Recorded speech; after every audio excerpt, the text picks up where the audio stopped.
Dr. Glover, how are you? Richard, I'm well. Good to be here. How are you? Yeah, I'm good. We've had a slight technical glitch, so we've managed to get around it, and now we're recording on Zoom. So we're making it work. But Technology's great when it works, and yeah, and yeah. maybe when it's not us humans messing it up, Uh, but we'll blame it on the technology. yeah, I know. Yeah, I'm not the most technical guy in the world, but we're working on this. But I'll call you Robert rather than Dr. Glover. But I wanted to call you Dr. Perfect. Glover to begin with, if that's all right. Is that okay? That's Yeah, that's my preference. Do you yeah, prefer yeah. to be called Richard? Oh yeah, absolutely. Yeah, All yeah. right.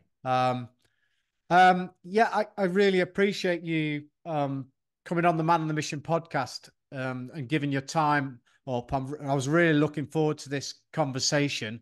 I'm super excited to dive into it. There's a lot of personal links to your work and thinking about that. And also the people that listen to the podcast. You know, the podcast, as I was just mentioning to you before we press record, is really around performance under pressure, but then broadening it out to how people really get the best of themselves, and also what Okay. hinders them being able to express themselves fully in challenging environments and in their lives overall. So, so super excited. You're in Mexico.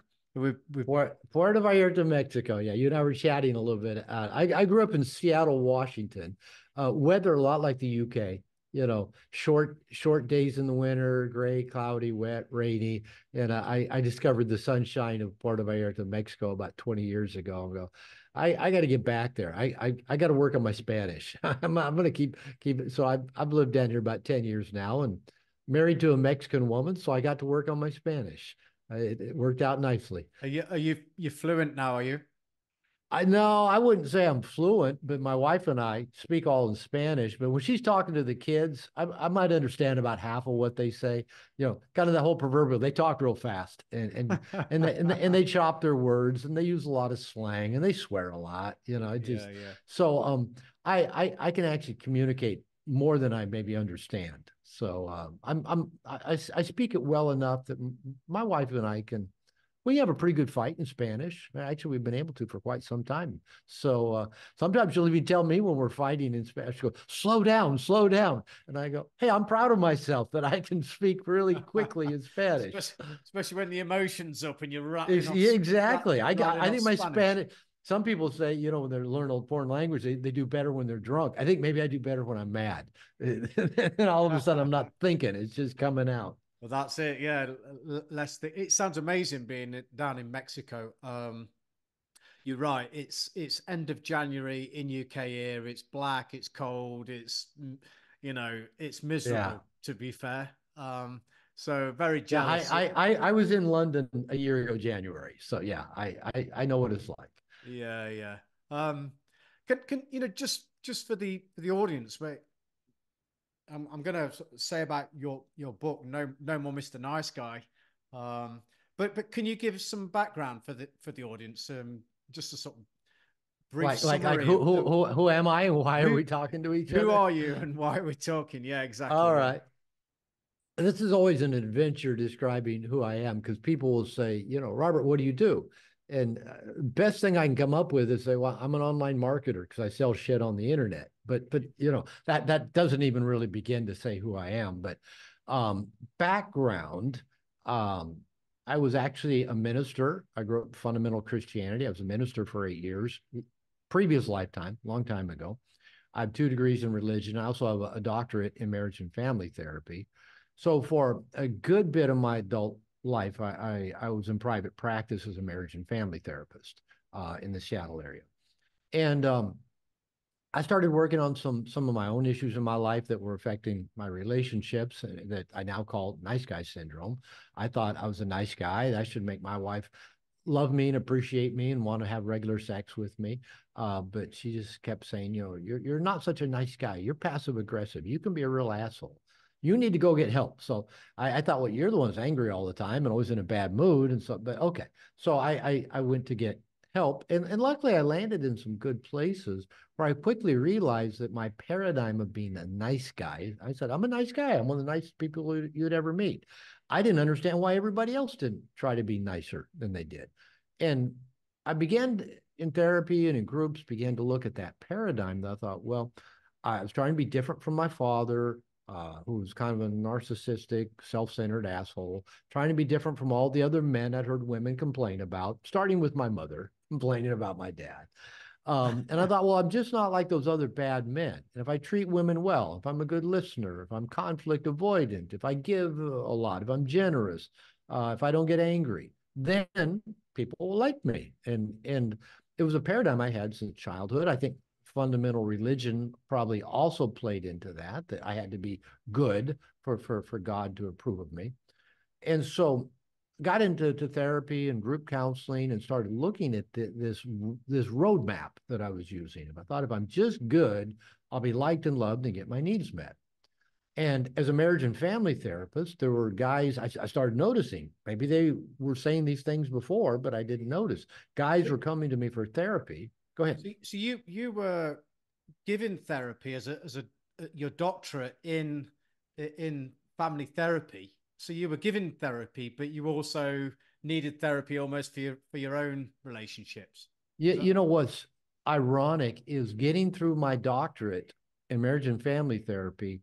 The only requirement I had for personal therapy was to go with my wife for 2 hours of therapy. That's it. That's the only requirement of the whole program, which, yeah. And then it was later, maybe 10 years after I graduated, that I actually got into my own personal therapy that actually began to, I think, make me a better therapist as I did my own work.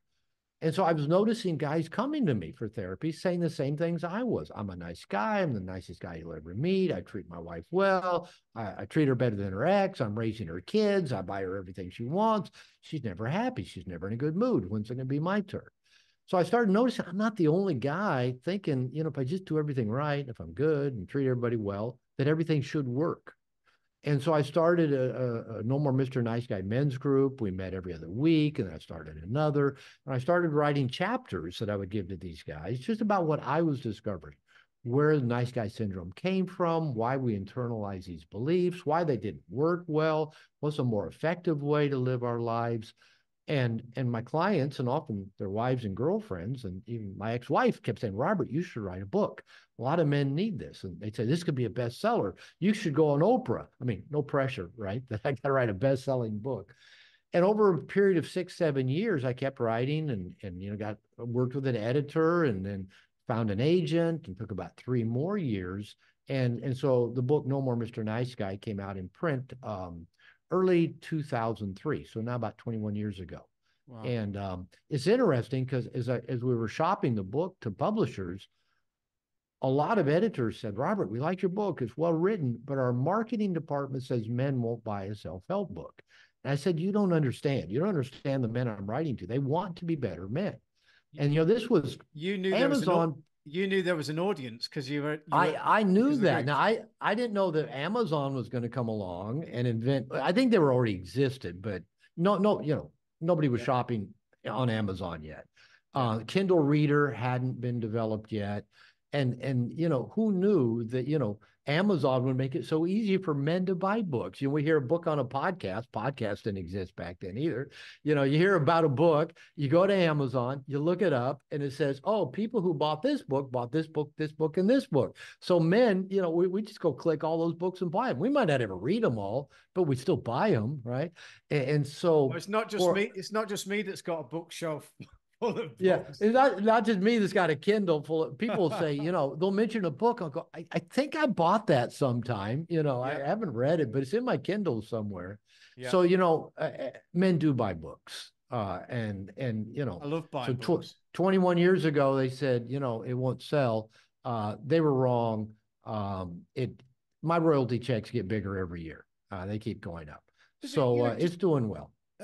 And the book has gathered momentum over the years as it's gone. Yeah. And obviously, you've spent 21 years talking about No More Mr. Nice Guy, I take it. Yeah. Yeah, I have. Like you and I were chatting before. Yeah, I get invited to a lot of interviews, and I've just been doing this work, promoting the work. The even the term nice guy syndrome and nice guy is a lot more in our vocabulary now than it was 20 years ago.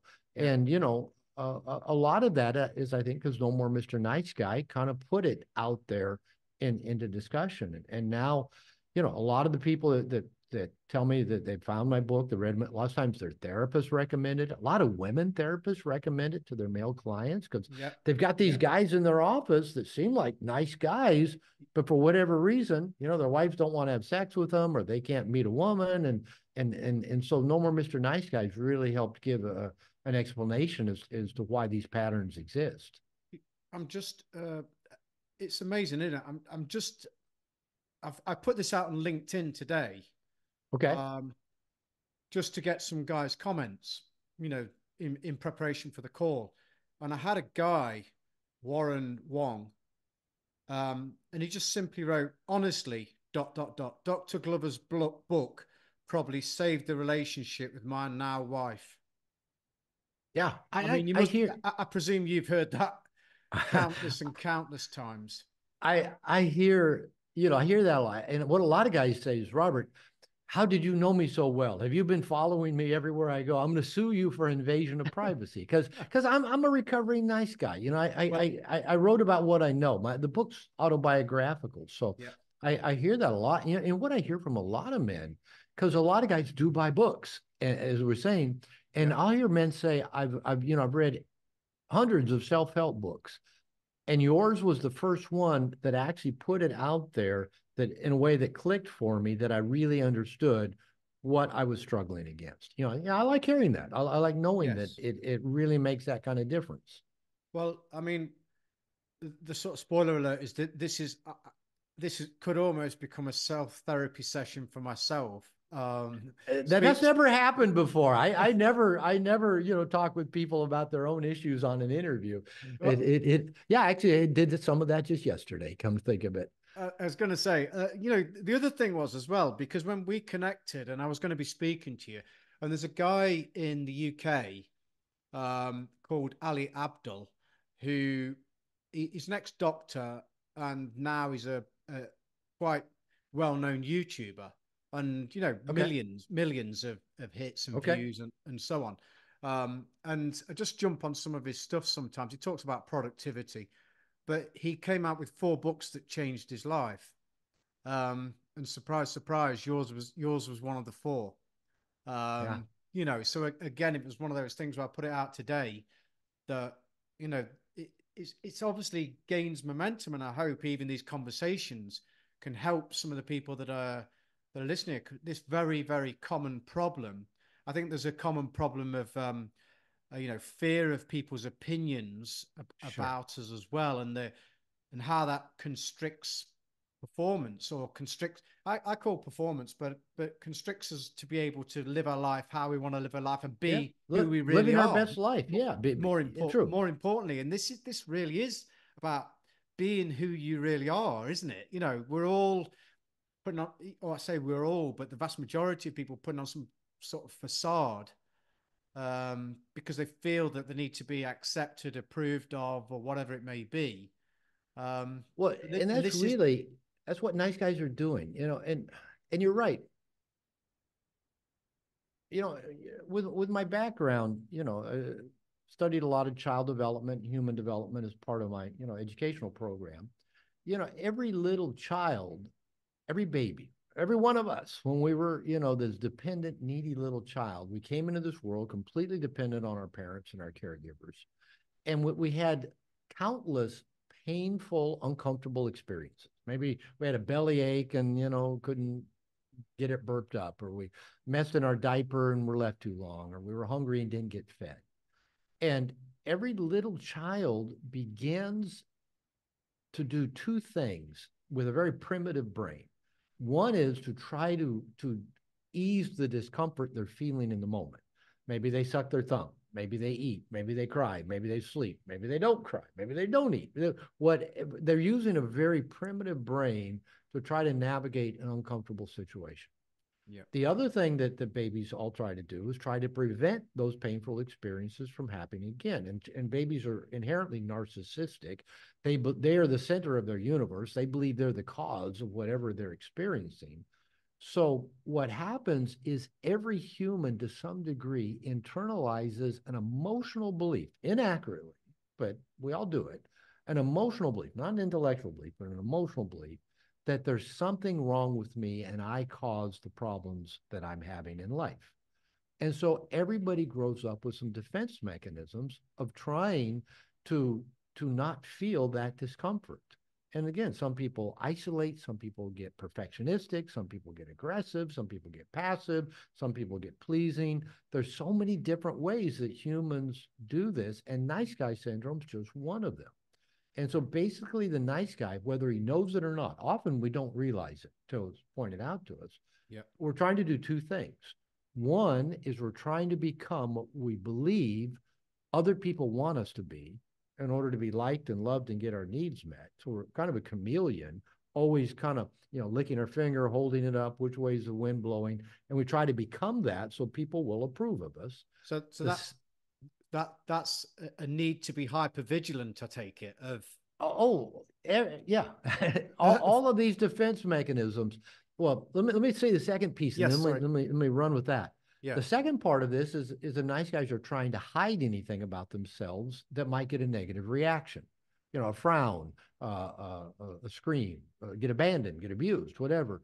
So, and what most nice guys hide is their needs, their wants, and their sexuality, because those are the things they've internalized. That's what causes these discomforts I have, because I have needs and I have wants, and then I result is I have pain, I get abandoned. So this is all really inaccurate, but it's stored up as an emotional belief system. Now, here's where that hypervigilance comes in. It's not even, again, so much up here. The way I liken it to is that we all have an emotional thermostat. And you've got a thermostat in that room you're sitting in. I've got one on the split unit air conditioner up behind me. And if the thermostat works well, you never notice that it gets too hot or too cold. Now, if it doesn't work well, all of a sudden you start getting really hot, or really cold, and I got to get up and adjust the thermostat. Yep. We have well-tuned emotional thermostats. And as soon as we begin to feel the slightest little bit of discomfort of any kind, fear, anxiety, worry, stress, pain, that thermostat will kick in and activate those really old, ancient survival mechanisms we have. We'll put a smile on our face. We'll retreat. We'll get anxious. We'll try harder. We'll try to get it right. We won't try at all because we don't want to make a mistake. Whatever our own pattern is, it kicks in from that thermostat without us even ever feeling the discomfort of those uncomfortable feelings. And of course, to get past that, we have to start becoming aware of where's that thermostat set and what tends to trigger it. And then we can start doing some deeper work. And what, through your own journey, if I sort of take you back to where you were nice guy syndrome, and you then got the effects of that coming out in your relationship, maybe passive aggressive or Oh yeah, I've been accused of that more than once. Passive aggressive and controlling are the two most common ones that I tend to do. Oh, and maybe dishonest. Throw that one in there as well. I've heard the passive aggressive and controlling from my ex-wife, so Go figure. go figure. I just say I like things the way I like them. That's not controlling. I just, why shouldn't I do things the way I like doing them? I love that description of the thermostat though, because you can almost get a felt sense, can't you, of when and it is pain, and then them self-protection mechanisms that are going to kick in. And again, this is all below the level of conscious awareness, isn't it? Because it's like it's so deeply ingrained. Yeah, and just a practical application. When you and I, we're trying to connect 30 minutes ago on a different internet platform that wasn't working. We were both trying to figure out how to get it to work, how to solve the problem. Both of us had our thermostats kicked in. Our stress levels were going up, some Yep. anxiety was going up. How do we fix this? How do we solve it? What's the answer going to be? There might be a little bit of, I hope the other person isn't upset at me or doesn't blame me for this not working. Who knows? But that That thermostat kicked in for both of us. it did, yeah, 100%. Because I got your time here, and I'm looking at the Zencast that's not working, and I'm thinking, oh, I can get into a bit of mind reading. Robert's going to be pissed off. And I'm sitting there thinking, Zencaster almost never works, Yeah, and I'm thinking, all right, let's push enough buttons, try it. Yeah, but that's an example, and daily life is filled with those examples that we don't even notice that the thermostat gets activated either when we're under stress or we're afraid. And then those are usually the two biggest ones. Even sometimes we get too happy, it kicks in. Like, yeah, uh-oh, yeah. I can't be this happy. I better tone it down. But It'll kick in without even being aware. I mean, I know we'll dig into this as we go, but for me, I'm just thinking for people listening as well, it's we can pass it off as it can sound very sort of trite, almost like, oh, nice guy syndrome, but the crushing debilitation of living that way, and the real ramifications of failed marriages and failed jobs, and people just taken to the edge of trying to meet some expectation that they're perceiving of how they should be, and that living that life is like the pain that comes with that is just beyond. I'm sure you've come across some real deep and challenging situations with people. Well, yeah, and I've dealt with my own, and so yeah, to kind of maybe put a little bit more perspective on the nice guy syndrome. Yeah, you're right. It could be easy to trivialize. Oh, nice guy. Oh, well, he just needs to grow some balls, get a backbone, whatever. Mm. But again, most of this has been wired into our emotional nervous system, often by our earliest relationships with our parents, by family dynamics, by school systems, by religion, by society, culture, and it's become more and more prominent. I started working with nice guys 30 plus, around 30-ish years ago. A lot of the guys I worked with were around my age. Many baby boomers, maybe a little bit younger. Now I'm seeing, and I'm doing interviews with 19, 20-year-old podcasters, YouTubers, and they're going, Robert, everybody I know is a nice guy. Because the younger men, a lot of times when I was talking to guys my age, maybe your age, about nice guy syndrome 30 years ago, when we talk about our fathers, either our father wasn't there because our parents were divorced, or dad worked all the time, or he was an angry alcoholic. Now, what I hear most common from young men is, my dad was a nice guy. He didn't teach me anything about being a man. All he taught me was, don't piss off your mother, because he was walking on eggshells, afraid Fucking of hell. pissing off my mother. Yeah. So, and now we have a school system that, boys go to school and they hear about toxic masculinity, in the classroom, and they're shamed for being male. And so more and more we have men thinking, I need to hide or repress the things about me that other people will disapprove of. Whether it is my sexuality, whether it's my opinion, whether it's my force, my strength, my wants, my desires. And so more and more men are approaching the world passively. It shows up in relationships. Yep. How many, I was asked by yesterday, pretty young YouTube broadcaster, and he said, what's your advice for, like, 15, 16, 17, 18-year-olds now, who they're afraid if they even just approach a woman wrong, touch a woman wrong, Yep. they're going to get blasted on social media. And I go, I really don't know. I don't know what the answer for that is. Well, I'm listening because I've got two sons that are 16 and 17, so they're absolutely in that age, and this is, you know, for me, I would say almost the anger that is there, Yeah. that people are, I'm going to say do-gooders, but they're trying to put this perspective on young males, not for one moment seeing the damage the long-term damage that you would recognize and understand is being done. And you've got young lads that are just completely lost as to how they should act, who they should be, Yeah, and that's impressionable part of it. ages.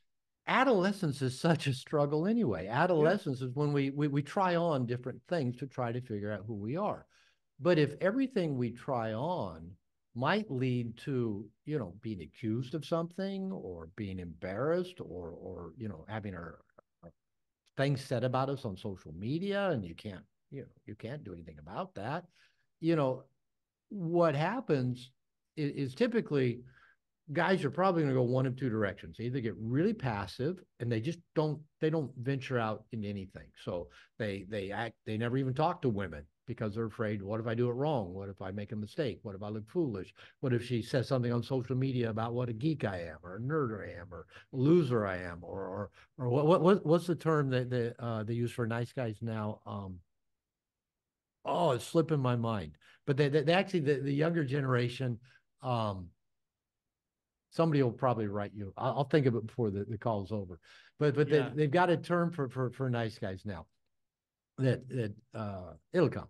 So they have that fear, and then when it turns to getting an education or work or career, they've just learned to just play it safe, to not take risks, and nowadays I talk about so many men I work with. I say they're still hanging out in the nursery where they're yeah. playing video games, they're surfing the internet, they're jerking off to porn, they're Adult watching child. watching Netflix, they're adult children, they're smoking dope, they're drinking, they're not doing anything that might really challenge them because they've never had a masculine initiation that took them out of the nursery, that took them away from the kind of feminine influence of their mother, school system, the adolescent girls, never took them out into the masculine world and initiated them into the scary world of the masculine and help shear them off from this need for feminine approval. Now, it's Yeah, logical that men would grow up with a need for feminine approval. Our first caregiver was feminine, our mom. We yeah, needed her approval. Our earliest teachers were feminine. We needed their approval to get from second to third grade. But what happens nowadays is that the majority of men don't get any kind of masculine initiation. Now, you're ex-military. yeah, That's a pretty powerful masculine initiation, yeah, sometimes yeah. probably for good and for bad. Sports can be Absolutely. a masculine initiation, a good, Yeah, again, for good or for bad. But most men don't get that competitive sports or don't get military to help them get out of the nursery. So again, yeah, yeah. playing video games, smoking dope, jerking off to porn, that's life. It's Wow. about as much challenge as they'll get. Maybe they'll go, oh, I know, I'm going to build a click funnel and make a lot of money selling shit on the internet, and that's about the highest aspiration they've got. I love the fact that we're having this conversation, Robert, because these are the conversations that people don't have nowadays, do they? They don't talk about jerking off to porn or the effects of I and we'll talk come. about it quite a bit because almost I, I, every man I know is spending a lot of time I jerking know, off to I porn. know, I know you. I know we'll get on to the sexuality bit as we go. I mean, I just want to say at this point is, I am I have struggled all my life with nice guy syndrome. I had a Probably I'm surprised, and most people probably surprised because you were yeah, UK Special yeah, Forces, so yeah. most people think you're probably a real badass. It's always, I've always had, I would say, like a paradox where there's two parts to me, because I've done a lot of martial arts over the years as well, and I've always found that that initial part can be doubtful, anxious, and all the rest of it. But then when it actually sort of kicks in, when I'm forced to be in the moment, and Right. the bullshit With your thing. with your training. Yes, and when I'm forced to be in what I'm doing, i.e., whether it's martial arts, whether it was in the special forces, and you're actually called upon in that moment, and the pressure almost hones you. You have to focus. You have to, and again, the noise of the bullshit of the conditioning drops away, and once that drops away, then the more, what I would term, and I'll explain why, the powerful powerful part, or it feels that way. Now, the other part is that nice guy syndrome part. And that's that's the part that's blighted me all my life, because I basically, my dad was non-exist. He was there, but he wasn't. Yeah. I Like used I to, say, that's the story I hear from guys our age about our yeah, dads. my dad's car would turn up at home. I'd think, fuck, my dad's home. I'd hate the fact that he was there. And when he come in, it'd be sort of like, Dad, hello, as in like, what the? He didn't say what the fuck do you want, but it was Yeah. basically what the fuck do you want?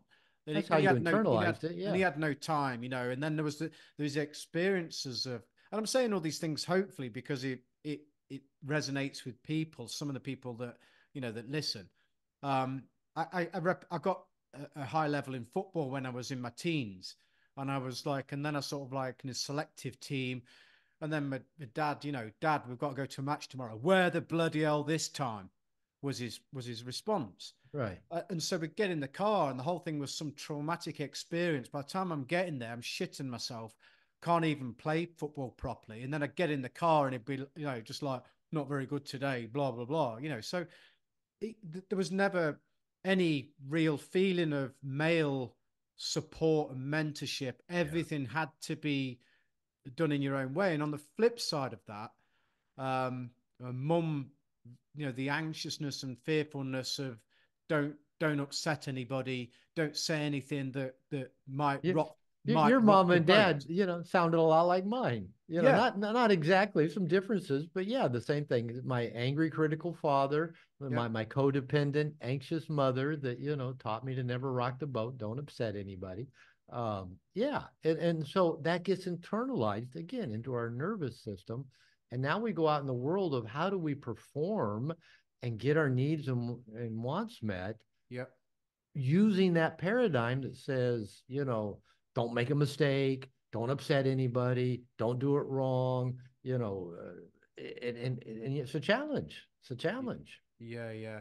I mean, and I then, for some reason, best known to myself, joined the Marines at the age of 17. And you can imagine the shock horror of being Mr.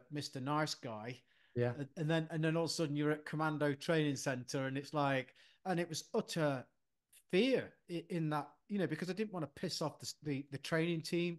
I didn't want to upset them, and then we're all going to get in the shit, and it was like avoidance of conflict, I suppose, in that way. And at the same time, doing martial arts and boxing, um, uh, on the other side of things, and then also um, the effect on relationships. And I resonate with what you were saying, where it's like the misunderstanding that if you're nice if you treat the girl better, if you do, I'll tell you a Listen, story. listen to her talk about her problems, pay her car payment, then she'll like you and want to have sex with you, that kind of thing. Yeah, Yeah.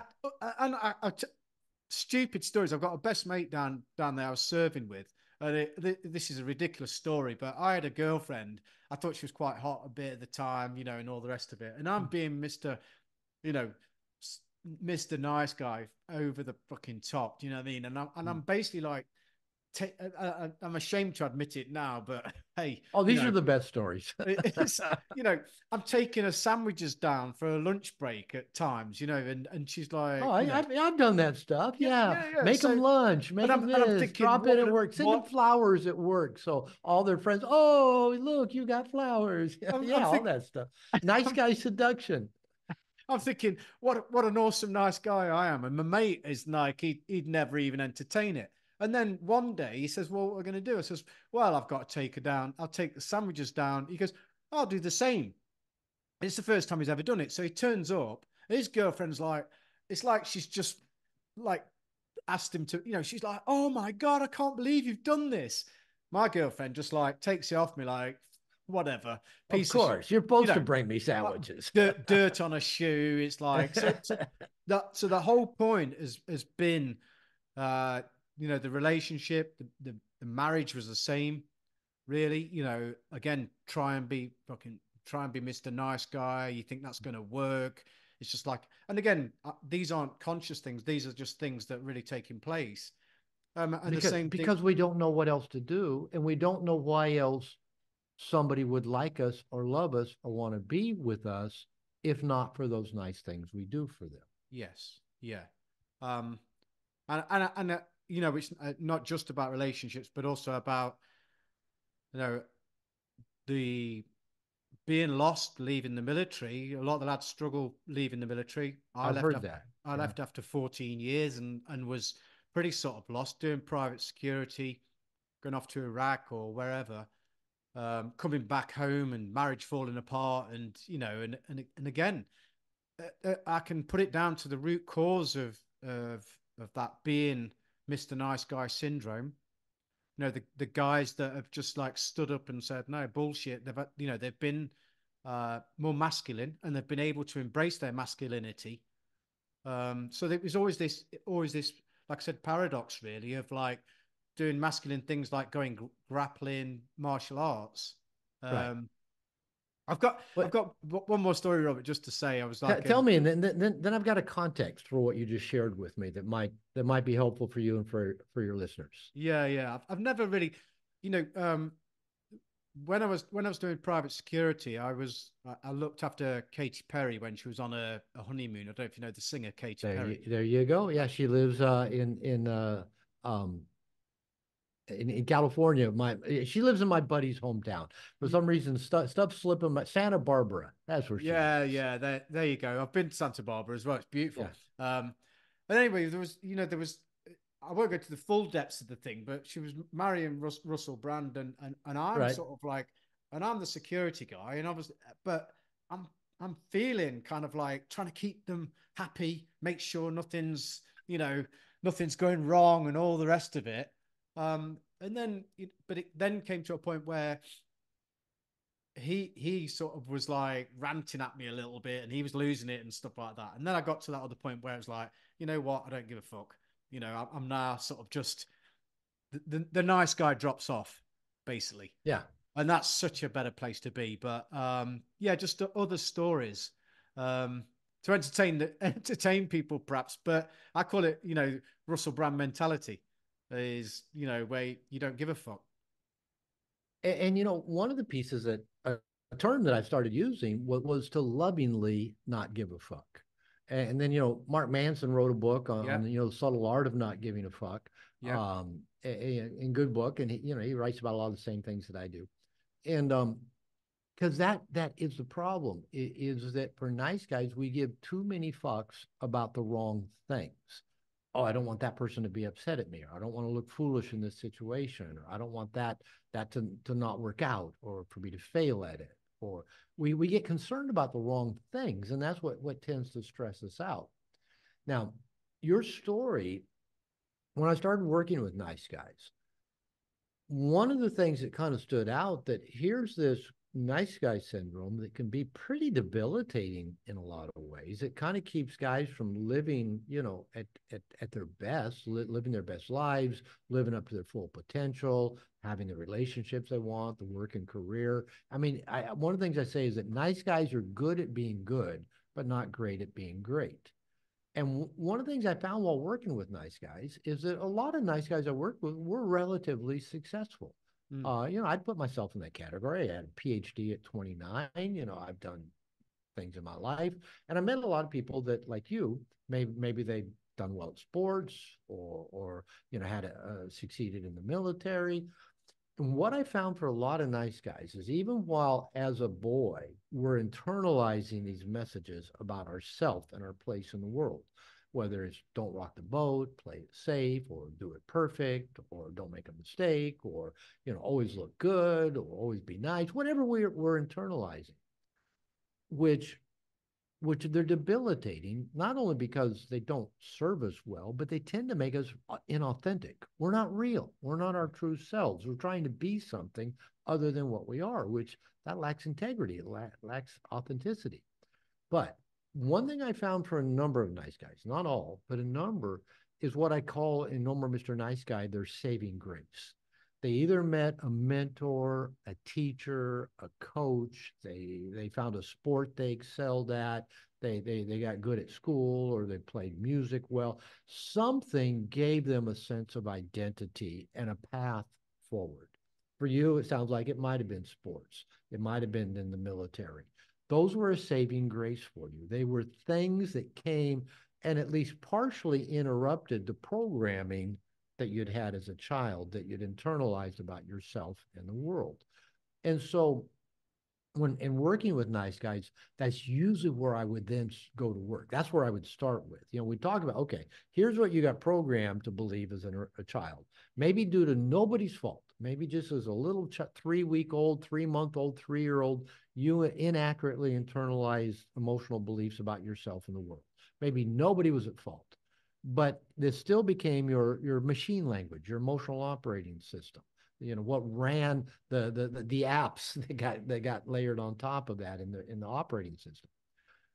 But then when in working with nice guys, I could start with where they've had these successes, where this saving grace was, where they learned to trust themselves, where they learned to excel and get out of their comfort zone.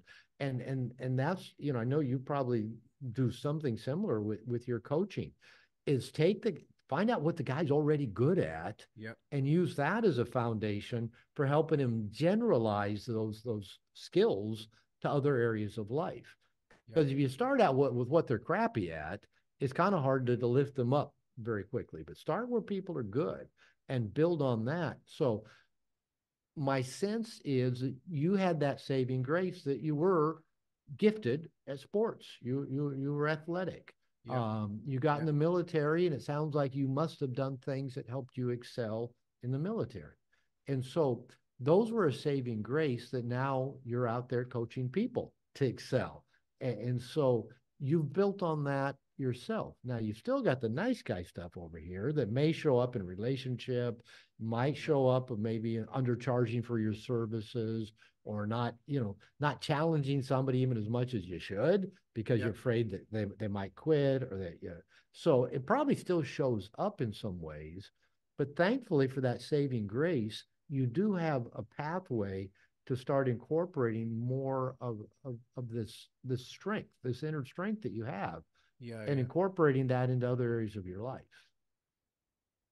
So you're rewriting the scripts through the actual experience that you have as well. Is it, I say to people that the brain's a prediction machine, Yep. and that It ultimately, operates on what it's already seen in the past, and so it yes, takes that and predicts that into the future.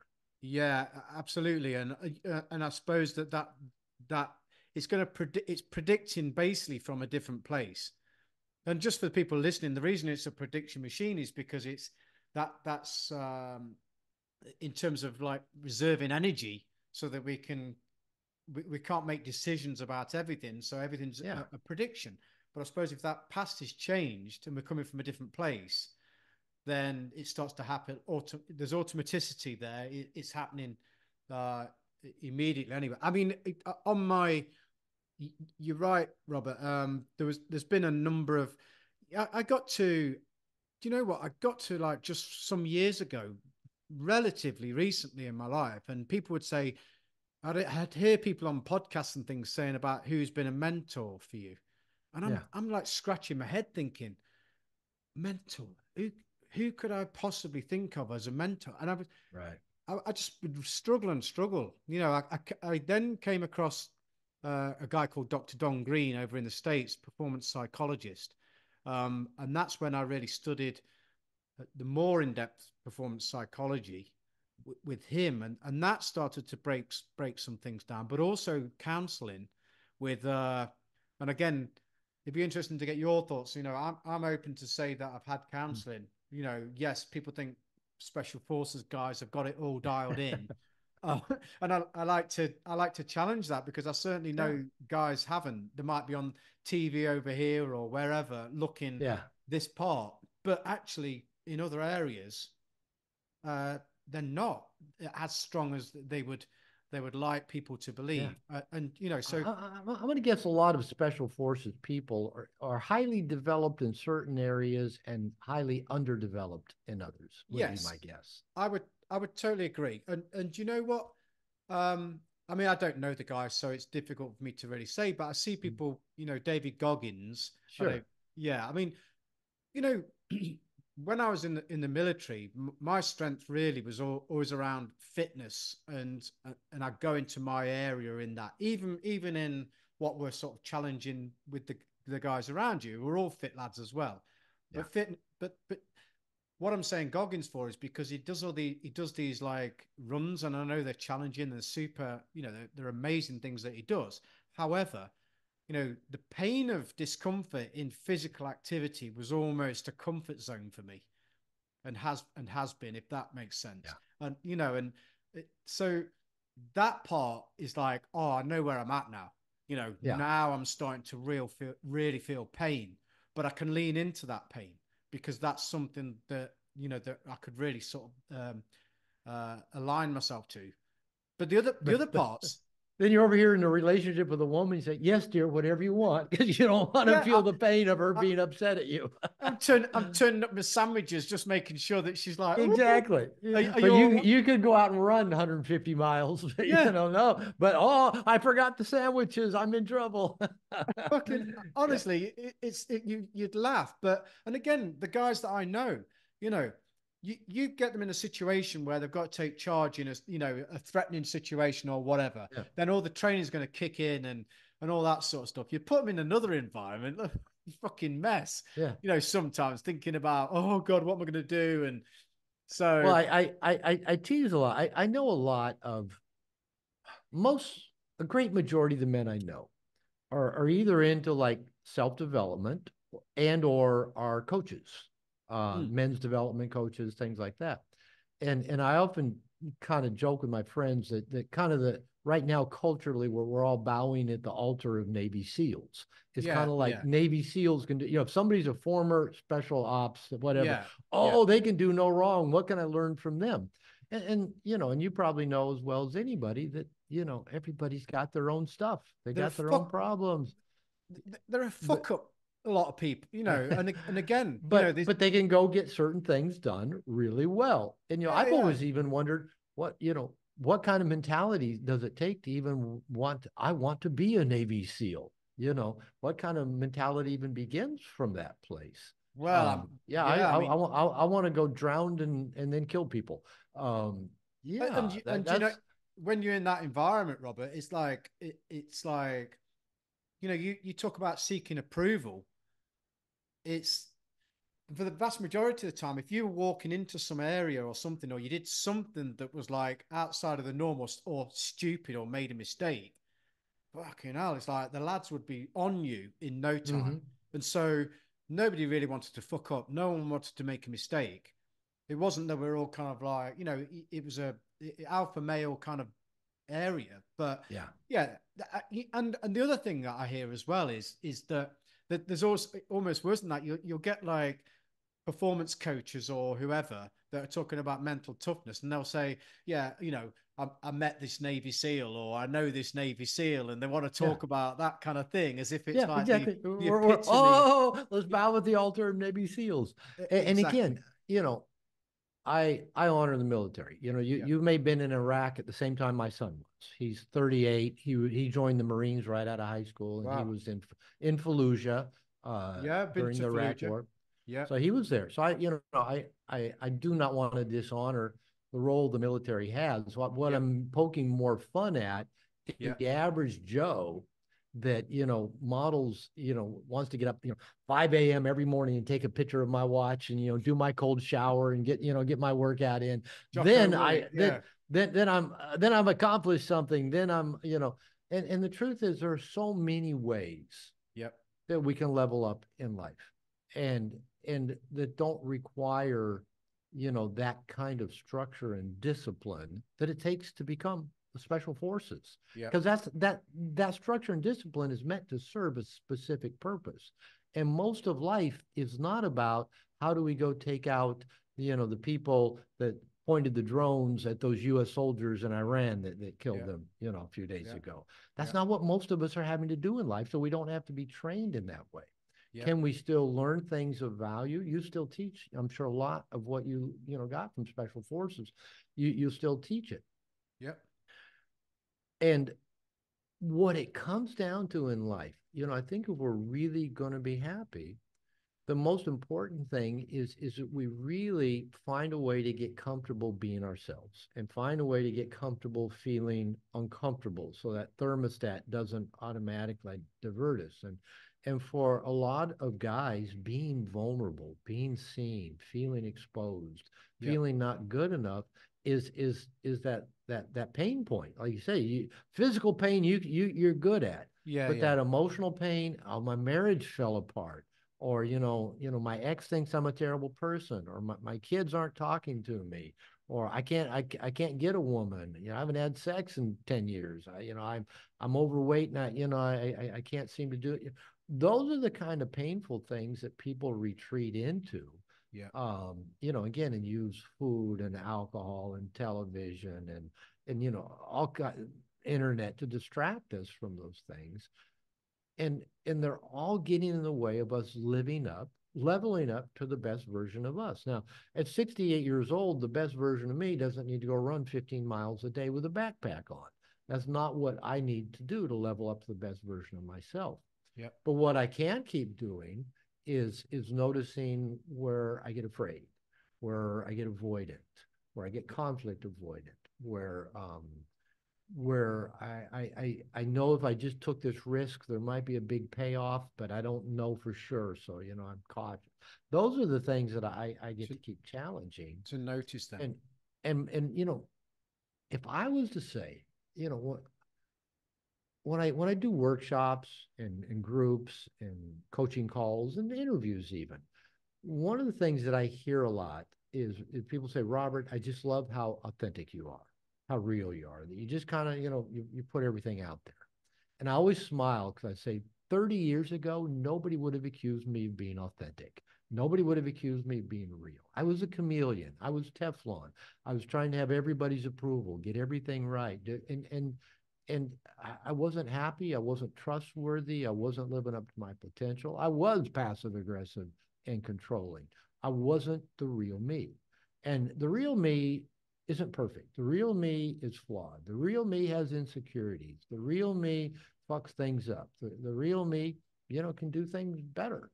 And if we're willing to be the real us and be vulnerable and expose ourselves to the world, we can get comfortable in our own skin. And once we're comfortable in our own skin, we're actually very attractive. We're very attractive to men, to women, to opportunity, to adventure. And it's not about getting it right or looking perfect or never making a mistake. Like I said, you and I struggled to get some technology to work. And you know what? Big deal. We found another solution and we're having a good time, and it's not a reflection of who we are.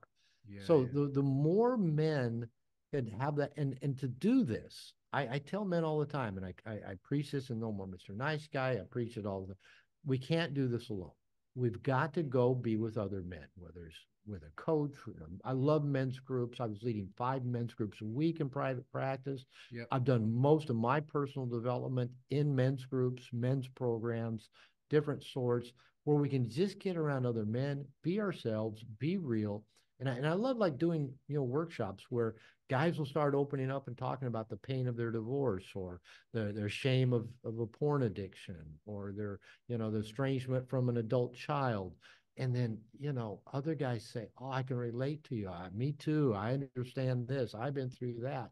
And all of a sudden, we don't think we're terminally unique, that we're somehow flawed or different or not good enough. And we start hearing other men have the same stuff we have. And now all of a sudden we start kind of feeling better about ourselves. We don't think we're so flawed, so fucked up, so irreparable. And so that to me is if men can get into that safe environment and deal with that kind of pain and discomfort of being That's real, yeah. that's when things change. That's I mean, it's amazing how you've uh spoken about that, Robert. You know, again, it goes back to the ability to actually, I've started to realize the ability to actually be ourselves, and as you said, be comfortable in our own skin. And again, I'll say that I've been through um, psychotherapy with that, and found a good psychotherapist who is a very not what most people would think of as a psychotherapist, but is a very blunt and I welcome that.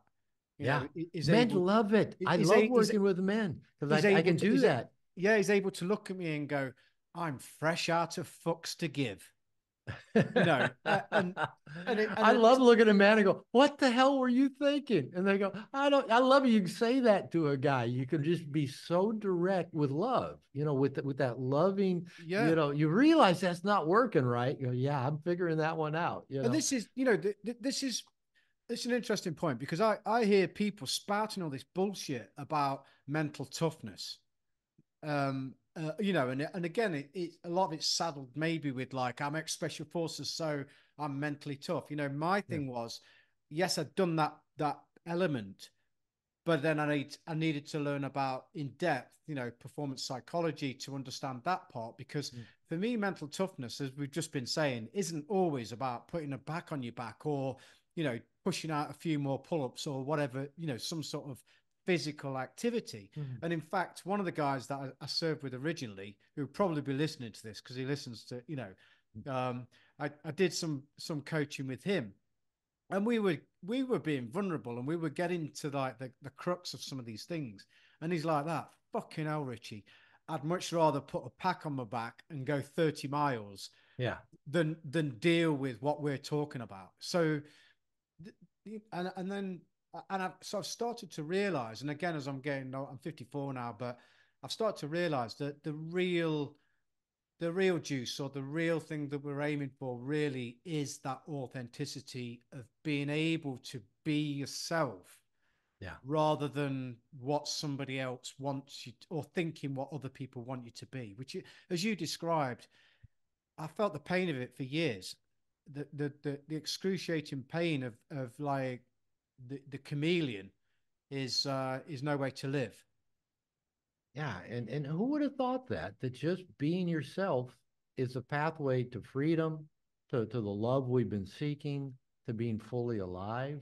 It's funny because like after I got divorced in my late 40s from my second marriage and got out into the single world for the first time as an adult. And I had to learn how to date. Luckily, I'd done a lot of work on me, a lot of therapy by this point, and I'd worked on a lot of my nice guy issues. I'm still not done. 30 years into it, I still see them showing up in various ways. Yeah, But same. I got out in the dating world and I started having success, getting a lot of dates and having quite a bit of sex. And a lot of my clients start saying, Robert, teach us what you're doing. And I'm not a dating guru. I no, but it's working. Teach us. So I had to figure out what I was doing that worked and start teaching them. But the one thing that guys don't want to hear when it comes to women, because because they've heard it and they think it doesn't work. I'd say be yourself. And the guys would always say, well, that doesn't seem to be working so well so far. I'm myself with women, and women just think I'm kind of a fat, video game playing loser. And I go, women don't seem to be attracted to me, the me that I am. I'd ask them, how many women, in fact, how many people have you even let see the real you? Do you even look at the real you? And Yeah, I was all going of to a say, sudden, do they know they, the real with them? they get kind of quiet about that. And I go, how many secrets do you have that you don't let anybody see? What behaviors about you do you not let anybody know about?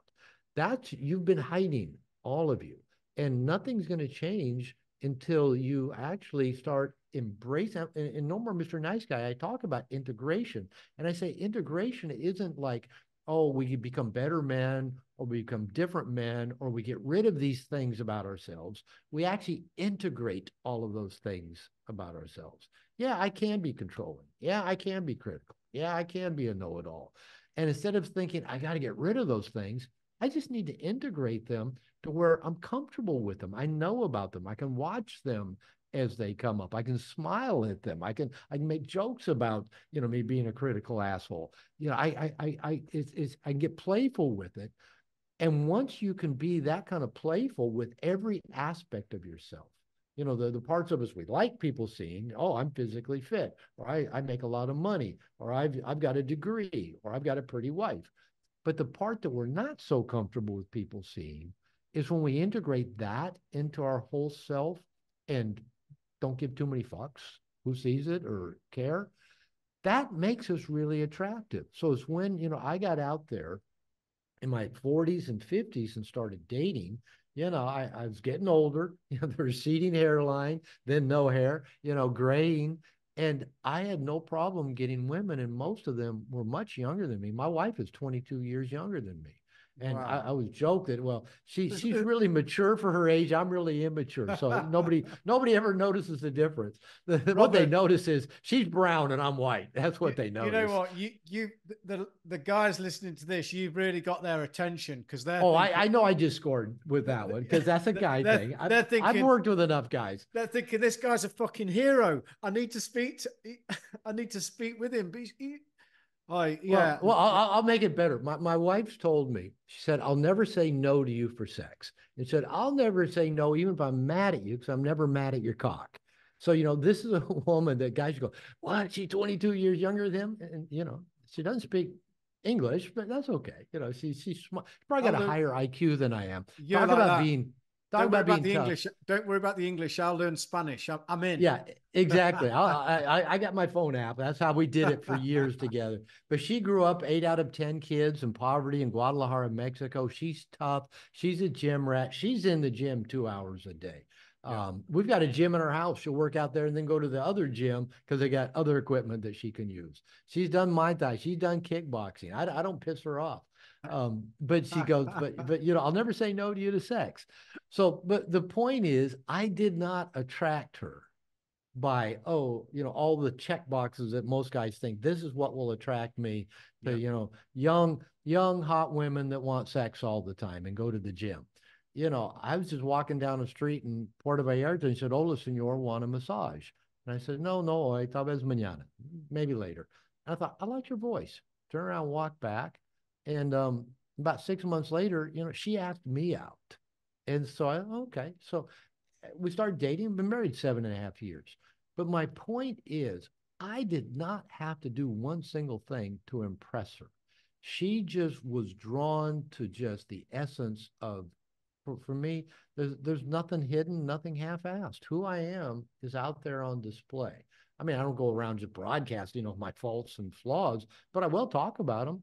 And that, just what I found is that when we're comfortable in our own skin, when we are authentic, when we're playful, when we can blurt, when we can act on impulse, and that's what I teach guys. Blurt, act on impulse, be you, don't hold anything back. And guys go, well, I'm not funny or interesting. And I'll go, yeah, you are. I know you are. You'll get something right there on the tip of your brain and you'll hold it back because you're afraid it might not go over well. Blurt it. Be willing to crash and burn. Be willing to, look foolish. But every time you're holding back, trying to do it right because you're feeling vulnerable or insecure, that's not going to take you where you want to go. So again, I take it back to that vulnerability. Yeah. And Yeah. again, we do that work with men. We do it with men. When we get with men, with safe men, and start to be real, then we can start laughing about all the fuck ups we have. When men get together, we There's laugh about the ways we fucked up. there's a sense of what I'm hearing from you there, Robert. There's a sense of lightness here, as in Yeah. Yeah. when you mention, I talk about people with again in high performance settings, whether it's sport or whatever, but a sense of fun. Because as soon as the energy of that fun is there, and I'd say to my son if he was playing rugby, and I'd say go and have fun. But the fun was like, it wasn't just piss about fun. It was basically fun was going smashing somebody, or do you Yeah. know what I mean, and putting a tackle in. But there's a sort of lightness there, isn't there, and an ability to. I, I'm jumping around here, but going back to what we said about Mark Manson's book, obviously your book struck a chord, and then his book strikes a chord as well. The sort of Yeah. like not giving a fuck, because all of a sudden it's like, and again, the therapist, out of fucks to give. The Russell Brand mentality of out of fucks to give. That's a more powerful and authentic and just much more fucking pleasurable place to come from, isn't it? Yeah.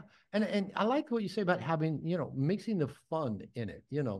I expect, if you have fun taking 3-minute cold showers, you're going to get through them a lot more if you can find a way to make them fun. If you have fun, putting that backpack on and running.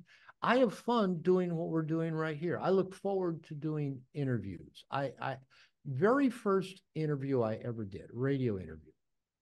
I was calling in over the phone, talking to a local radio station in the Seattle area. And the night before, I had one of my men's groups, and one of the guys was facing an anxiety-producing situation, and Yeah. we were kind of talking him through how to lean into that anxiety. And I had this radio interview planned for the next evening, so I was already kind of feeling anxious about that. And that night, I got done with the group, and based on the things we'd talked about with that guy in the group, I wrote on a little post-it note and put it next to my phone for the interview the next night. And it just said, breathe, have fun, make a mistake. I still bring that mentality to every interview I do. My second ever TV interview was with Bill O'Reilly of Fox News. It got me a book con. We're talking today because of Bill O'Reilly. The interview went horribly. He was a total ass, but I had fun. I was laughing, during the interview with him. And Barnes and Noble, told my agent the day after, we're giving him a contract. We want to publish his book. Prior to that, I couldn't get the contract. So that breathe, have fun, make a mistake. I mean, you're approaching a pretty woman. Breathe, have fun, make a mistake. Whatever we're doing, if we can just breathe, have fun, make a mistake, it lets us be our authentic self. And again, I've interviewed with, big name people. I've met Dick Clark. I sat in a makeup chair next to Dick Clark years ago. Just an amazing, great man. Geraldo. I've been interviewed by lots of people, and every time I just go and when you breathe, have fun, and make a mistake, you can be yourself. And when you're But being yourself, interesting things happen. yeah, I tried to when I first started doing this podcast as well. It's you start. It's like you get a rod up your back, like you're going like, oh, okay, now we're recording, and all this type of Yeah. thing, and you just see, the other thing that I mean, look at Joe Rogan. He's just having fun. He's laughing his tits off, smoking dope, whatever sometimes or whatever, and he gets He millions gets paid well for it. Yeah. and millions of people. There's a couple of things I just wanted to mention. I know we've been talking about this, but toxic shame Yeah. is a key part, isn't it? Or and I've got a book here called "Healing the Shame That Binds You." I don't know if you, Yeah. John Bradshaw. yeah, My John. my my my ex-wife used to read me excerpts of that in bed. So, but the toxic shame piece, can you just talk to us about just for a moment about Yeah. that, Robert? Well, let me start with John Bradshaw. You got the book? Hold it up. Yeah, So, yeah. Say look. yeah, there you go, John Bradshaw. So, early into my second marriage, and I'm so grateful to my second wife. She's the one that said, "You got to go get help. I'm leaving you." And she was into therapy and self help and reading self help books. Like I said, I had a doctorate degree in marriage and family therapy, and really never been to therapy. And I remember we're lying in bed pretty early in our marriage, and she's reading that book, and she'd go, "Oh, this is you, this is you." And I go, "What?" And she'd read these parts to me about toxic shame, and it's about this sense of just utter not good enough. I'm unlovable. I'm bad. I'm defective. Not just I've done things bad, but the core of who I am is bad. Yeah. And she'd read this to me, and I'll go, "That sounds like you. You hate yourself. You're never happy with yourself." I go, I think I'm kind of okay. And the thing was, I guess, like I said, I had a PhD in marriage and family therapy, and I'm pretty smart, but I couldn't even conceptualize what he was talking about with toxic shame. Now, the reason for that is that my form of nice guy syndrome manifestations, I'm what I call an I'm so good nice guy. And these are the nice guys that push all their shame down so far. It's in like this airtight compartment that we don't even know it's there. because we're just doing everything right. We're doing everything good. Everybody should praise us, like us. We should have a bank account built up of all the credits for all the good things we do, right? What a great guy we are. Now, the other type of nice guy, and I talk about this in No More Mr. Nice Guy, is what I call the I'm so bad nice guy. This is the guy that probably starting at a young age, probably because of being abused or bullied or ADD, ADHD or alcoholic family, started getting in trouble at a young age, couldn't pay attention in class, getting in trouble, getting in fights, getting called to the principal's office, started smoking and drinking at young age. And, life was out of control. And then maybe they got in the military, got married, had a kid, found Jesus, whatever, and then they go, I got to get my life under control, and so they start trying to be a nice guy, but their shame's right up here at the surface, where they know they're one They, slip from people yeah, knowing how they, fucked up they are. they know their fuck ups. Yeah. Yeah. They know they're fuck ups. The I'm so good nice guy. This is me. I'm a nice guy. I'm so good. My shame was so tucked way down so far, but it had to be there. Otherwise, why would have I created a belief system that I've got to become good? Why wasn't I just good enough as I was? Because of Yeah. shame. So shame is that internalized belief, and we start internalizing it, like I said a little bit earlier in the conversation, at a very early age, pre-verbal, weeks old, months old, years old. We start inaccurately internalizing, I'm the cause of these painful things I experience. That's the toxic shame. Now, one of the things I'm kind of proud of is that guys will say to me after reading my book, they'll say, Robert, after reading No More Mr. Nice Guy, I really understand toxic shame. And I go, that is really monumental, because before I started writing No More Mr. Nice Guy, I could not have explained it to you. So that's the work that I actually did on myself, that I Yeah. began to look. And my toxic shame still stays, pretty buried deep inside. Now I can watch how it gets triggered. I mentioned, my lovely wife. She's a typical jealous Latina, and she'll like, either withdraw from me or cool off or start accusing me of, you were looking at that woman's ass. And I'll go, what woman? Yeah, that woman. You know which woman I'm talking about. You were looking at her ass. And that triggers a shame in me that I'm being told I've done something wrong or I'm bad. And I'll react to that. Yeah. Like I'll either try to talk her down, talk her through, vindicate myself, whatever. And then when that doesn't work, if she doubles down, you were looking at her ass. Yeah. And then I'll blow up. I've thrown things. I've yelled. I've said hurtful things.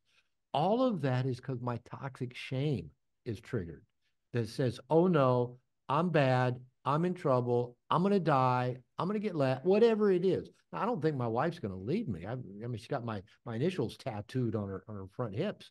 So I don't think she's going anywhere. But it's such, that toxic shame is so deeply in my emotional nervous system, it can get triggered just by a look she gets on her face. Uh-oh, I'm in So trouble. what you're talking about there, Robert, I suppose it can trigger one of two ways, I suppose, in a broad sense of like self-protection mechanisms, Yeah. or uh, I can't get found out. I'm gonna or die. or a display of rage where you lose it, maybe. So Oh yeah. Like I yeah, said, I still have holes in my bedroom wall. Well, the houses here are built out of concrete and brick. One time my wife just got a look on her face. This was several years ago. And it's like that you're a disgusting piece of shit look that she gets. Now she doesn't really even think that of me. That's my interpretation based on old emotional memory. And yeah. I got up out of it was an early evening, and we were just laying on the bed. And I had my brand new Kindle. I bought it for myself for my birthday, and I just threw it against the wall. I mean, what's the rationality of doing something like that, other than toxic shame? I threw it against the wall, and it blew up, and sparks flew everywhere. And I thought, that's kind of cool. I picked it up and threw it again. More sparks. I threw it a third time. It was done making sparks by that time. So I've still got dents in the wall, and I've left them there. Now, the good thing is I did not have a toxic shame attack about doing that. I felt remorse. And my wife got up and went and got in her car and drove away. And I just calmly cleaned up, took the sheets, took them out, took them off, swept everything up. and thought, well, this isn't going to go well. She's, she drove away. The funny thing is, she came back a couple hours later. I was down in my office, went up to the bedroom a little bit later on. She'd taken her Kindle and put it on my nightstand as a gift to me. I Wow. thought, I don't deserve that kind of love. Now, I told her, no, I can't take your Kindle. My self punishment is I got to use my old Kindle. And I waited another year before I bought myself another one, not out of any kind of punishment, but it's just thought, all right, I need a consequence for acting that way. Now, Yeah. I didn't shame myself. I didn't feel like I tell the story. So, I don't feel like I'm a bad person. Yeah. But it was the reaction came out of repressed shame. Repressed shame. Yeah. You know, in the time that we've got, Robert, what I really want to get to, just for people listening, is You don't want more stories of things blowing up? oh, it's. Do you know You've what probably been around enough stuff that's blown up, No, I'm no, sure. the stories are gold. But just get into um, you know, the actionable steps. And I'm not a person that's sort of like you can put in a box, and everyone wants to do this on social media, don't they? They want to go, okay, the 5 steps you need to Here's take, three blah steps right there. Yeah. blah I blah. a friend of mine just sent me a thing yesterday for a book he just finished. I'm really proud of him. Yeah, And the book's about creating your legacy. And he's giving away a free 6-day video series, 6 days yeah, for on creating a legacy. And I go, 6 days to create, it takes a lifetime to, and most people that create a legacy didn't follow a 6-day plan to get there for creating their legacy in life. yeah, So yeah. yeah, and I can tease my friend about that. Oh, 6-day plan for creating legacy. um He'll probably be That's happy the that world. I mentioned his book, on a podcast. I did this program before Christmas, and it was like ship 30 for 30. Great course. It was like digital online writing, but and you had to write what they called an atomic essay, one every day for 30 days, and but it was Mhm. driving me fucking insane at some point, because there's all these people that are all of a sudden everybody was a self-help guru, whatever. I don't know Yeah. what qualifies people for that, but everything was like the 5 tips for, the 3 tips for, blah blah blah. So I'm I'm gonna go against Because that. that's the way you have to, to publish stuff. The most amazing, self-help trick hack that you'll ever find. This will change your life in minutes. This will make you instantly attractive to every 22-year-old woman. Yeah. Yeah, yeah. Yeah, we live in that world. And men especially love just that. How can I do this quick? So guys have always come to me, Robert, I read your book, how long will this take me? I go, now I can say I've been working at it for 30 years, and I still occasionally throw my Kindle at a wall. So Yeah, yeah. it may take a little while. Now, There's one story I want to squeeze in before, because we're talking about shame, and I know that you talk about like the sexual side of things, as when you're young and adolescent.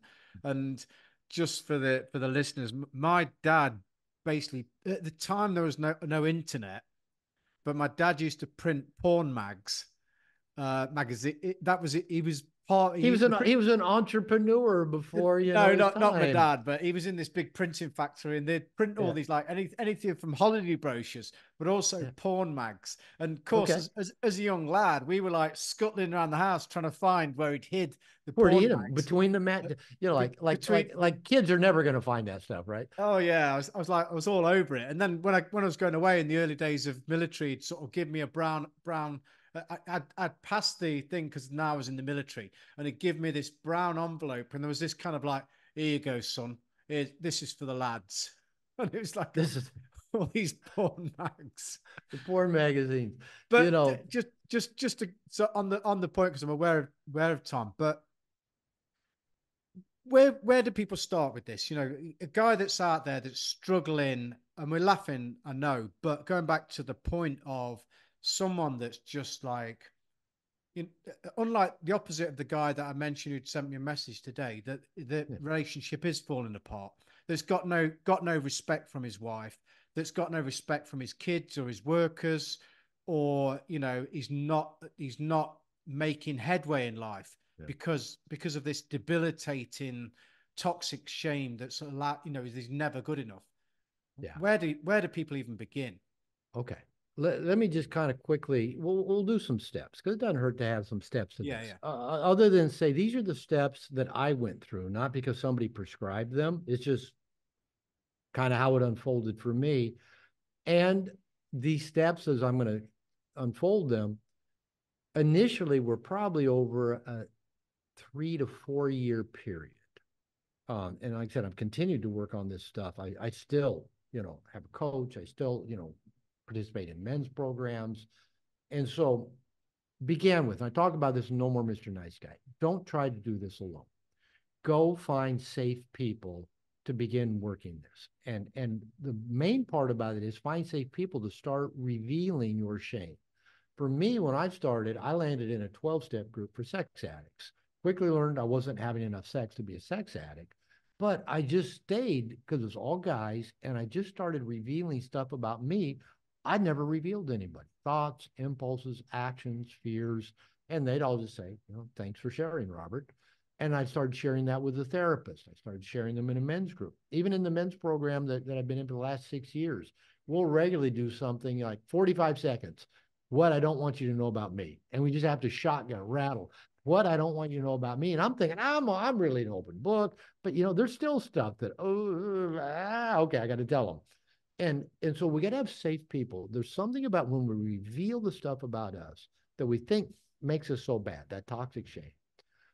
There's something there's just power in releasing it to safe people. And especially when we can see in their eyes, they're not offended, they're not disgusted, they might even have tears in their eyes as they listen to our pain, and they reflect back to us, you're not bad, you're not evil. That sounds actually pretty normal. I've done those same things. I do. So to get with safe people. Now it can be a therapist, it can be a coach, it can be a men's group, 12-step program, some sort of men's program, a minister or a rabbi, if they're safe people and they're not going to shame you for the things you say. So But begin with that. but don't, just to reiterate that point, don't do it alone. Don't Guys want to read a book, watch a Yep. YouTube video, do some coaching, 6-day coaching program. And yeah, now I got it. I tell guys, you did not become a nice guy in social isolation. You're not going to recover from being a nice guy in social isolation. Groups are the best thing I know for men, especially nice guys, because we get into a group and now our nice guy behaviors manifest. Even just if as a therapist, if I'm just talking to a guy one to one, it might take a while to really get to his stuff because we keep our fronts up. I'm talking to my therapist. I don't want him to think I'm a total fucking pervert or something. So we don't tell him things like, but we'll get a group going, and maybe after a few weeks, one of them will say, I just got to say this. I struggle with porn. Yeah, nobody's mentioned porn, but this guy says I struggle with porn. Starts talking about it, and then all of a sudden it's real quiet. Yeah, me too. Yeah, me too. Yeah, me too. And all of a sudden it comes out because it's in a group, and the guys have created enough safety to begin revealing this thing that they haven't told anybody else about. And come to find out, oh, the whole group of guys all have an issue with porn, but they never told anybody. They've been packing that shame around. And now all of a sudden they find out, oh, I'm not the only one, and I'm not bad.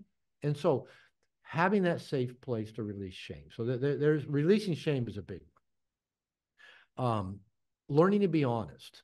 I thought I was a nice guy. I was a pretty honest guy, but actually, I, if anything, I thought might upset somebody, I'd spin it in a way to, if a client said, "Hey, did you get that insurance billing sent in?" I'm thinking, you know what? What I just got it sent off this morning, actually. Now, I used to do that kind of stuff, and I go, I haven't, and my apologies, but I will make a note and I will get that done tomorrow. And nobody ever got mad when I told them the truth. I think they knew when I was lying and they probably trusted me less. So learning to be honest. Again, when I was married to my second wife, she said, "What time are you going to be home for dinner?" I go, "Oh, she wants me home now, 5 o'clock." I knew I wouldn't even leave my office till after 5, but I'd tell her I didn't want her to be upset. So then all the way home, I'm making a story up about, why I'm late and this. And she said, "I just want to know what time you're coming home. You tell me one time and a different time. That's why I'm mad. You didn't tell me the Yeah, truth." yeah, yeah. So I started telling her, okay, what I'm going to do, I'm going to tell you when I was going to tell you a lie. I'm going to tell you what the lie was I was cooking up, and then I'm going to tell you the truth. So I started doing that. And you know what? She never got mad. I come home and say, hey, I was going to lie to you. Here's the lie I was going to tell you. Here's the truth. She goes, okay, I hate it when you lie to me. I go, okay. So I had to learn to start being honest. And it takes safe people to do that with as well. I had to learn to start making, go ahead. That's not easy for. I mean, people go, "Oh, Oh, that took work. That took work. That didn't you're a come fucking easy. liar." But if you're going to sort of like, because all of a sudden there's going to be conflict. Oh shit, I'm gonna like, you know, Yeah.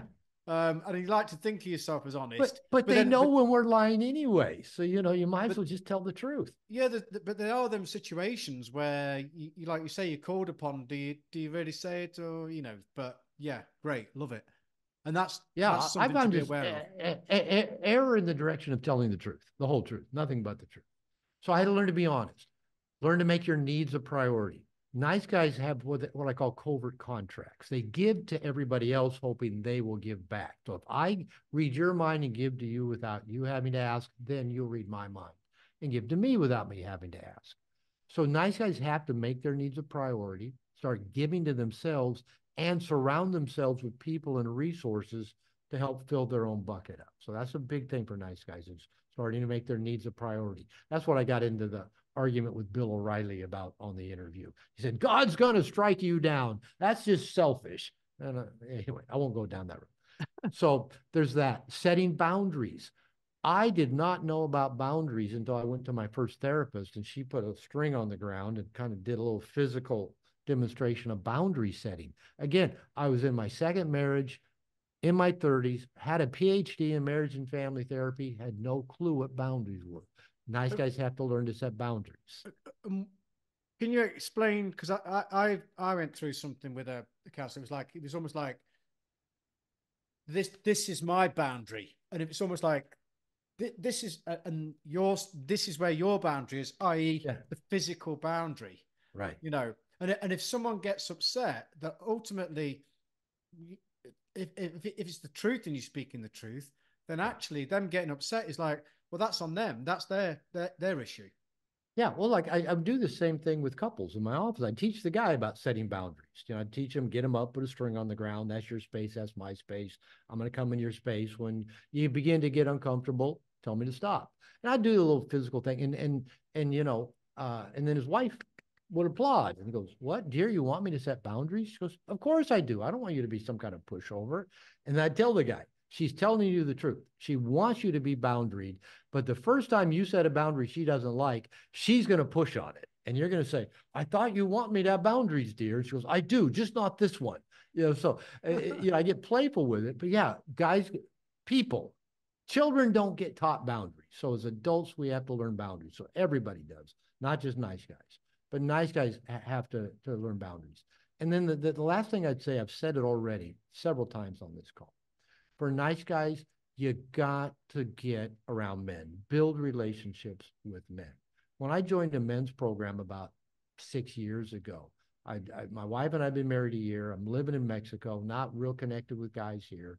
Yeah. And I had like one and a half good guy friends. And I thought, I need men friends. So I joined a men's program, did it 6 years in a row. And I've got so many good men in my life that they're just the foundation of just the great life that I have. And I don't know where I'd be in life if I didn't have that posse of good men in my life. So Wow. nice guys tend to say, "Oh, I'm more comfortable talking to women." I go, "I get it. I know it. Go connect with men and go find, a safe place to do it." Now, it might be doing physical things together. It might be sitting in a men's group and being vulnerable, but go connect with men. We need that connection. So basically, You know, there's this. Don't do it alone. Learn to tell the truth. Make your needs a priority. Uh, connect. Set boundaries. Connect with men. There's your 5 surefire things to help you recover from nice guy syndrome. wow. And then repeat, Yeah, and be aware of and repeat and repeat. repeat, and repeat. One of the sort of the newer questions that I want to, because it's Man on a Mission podcast, is the person's mission. But I think it's very clear what your mission, has been from 21 years ago of writing no more Mr. Nice Guy. Yeah. And that comes through in everything that you do. And I'm sure, again, I know I've just said one person here that is now married where he wouldn't have been. You know, Yeah. the lives that you must have changed as part of your mission I is love hearing the stories of the lives that have changed. Yeah, I love it. I'm grateful to have the mission that I'm on. wow. Um, you know what? The time has flown by here with you, Robert. Always does. I've absolutely loved it, and I would say I would love to have you back on with, like, you know, with people, the guys that are listening Let's do to it. the stories and so on. But in the meantime, firstly, obviously, I would say go and get the book. Go get No More Uh, Mr. Nice Guy. Yep. go and get the book. But where else would people, you know, your information, your website?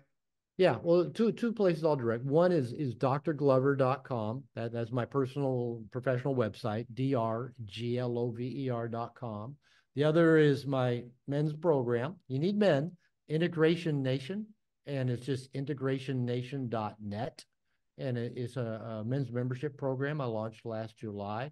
And worldwide, we got guys all over the world, and just helping guys level up, live And their best lives. is that an online, you know, where people can just Yeah. call in on that? Yeah, it's online. We have up to 9 virtual calls a week that guys can access. We've got other trainings. We're going to start doing local meetups around the world as well. So there's all kinds of just resources to help men connect with other men and do all the things we've been talking about because I believe in it. That's my legacy. Wow. Yeah. And it's not 6 days. No, I tell No. guys coming in, stick around for a while. Stick around. And so again, integrationnation.net. Awesome. Awesome. I'll link those as well. Thank you, Richard. And yeah, again, just thanks for your time, Robert. And we had a glitches, but we got it. It's just been fun. You know, Got it done. you know, the thing that I would say the last moment is that authenticity of being yourself, getting on an interview and just saying it how it is Yeah. just come through, and I really enjoyed it. So thanks very much. Thanks for your time. Thank you for your authenticity as well. And thanks for the invitation. And let's do it again. Let's get some guys on there. We'll answer questions. Yeah, I think we'll do that. It'd be fun. So, All yeah, right. Thank you, that Richard. could be honest.